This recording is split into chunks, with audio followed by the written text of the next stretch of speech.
Are our bodies really capable of... Aussie ultramarathon runner Samantha One of Gash. Australia's best ultra-marathon runners is focusing on a very different In recent years, she's run through deserts, the Himalayas, and even Antarctica. Running the equivalent of 55 marathons in a month. It took her from one side of South Africa to the other. A young Australian is putting her body on the line to help inspire She has change. raised hundreds of thousands of dollars for amazing causes. Samantha Gash is setting out on a 4,000-kilometre run across India. We don't know our full potential until we put it to the test. My name is Samantha Gash and I'm from Melbourne, Australia. I'm an endurance athlete and I'm a corporate speaker. I now use my endurance running to work on social impact projects around the world.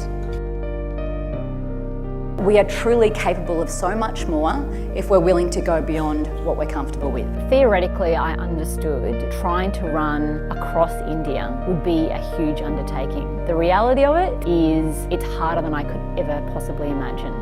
This is what it looks like when you push yourself beyond. This isn't an elite sport.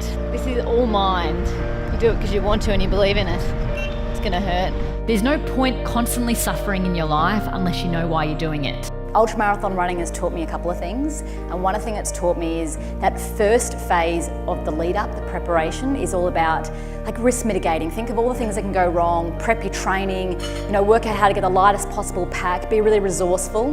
This is the world that I love. I'm a lawyer by trade. I love risk mitigating. I love getting the spreadsheet out. I love, taking a really raw idea and formulating it into this blueprint. And the next thing is an execution phase where you're bold and brave enough to go, this is not working. If something's not working, you've got to be willing to change it, and you've got to be willing to pivot and pivot and pivot until it actually lands. And then you might have to pivot it again, 6 months down the track because that new plan no longer works out. The sun's come out and it's just fucking ridiculous. Excuse my French. Oh, and we're both broken down a little bit. But we're going to get there.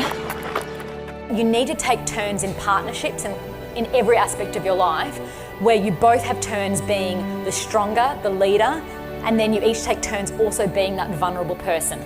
But I will never forget there was one moment when Lisa threw herself on the ground and screamed and said, I think we're going to die, we'll never get out of here.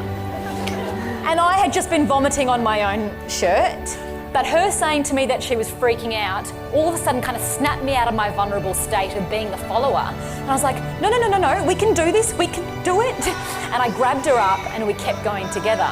The first thing that we should all acknowledge is there was no way I was going to be burning Lisa off.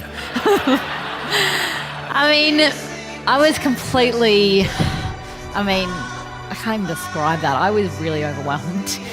Lisa in that moment, whether she knew it or not, actually sent something charging through me and allowed me to be empowered and actually get us towards our goals.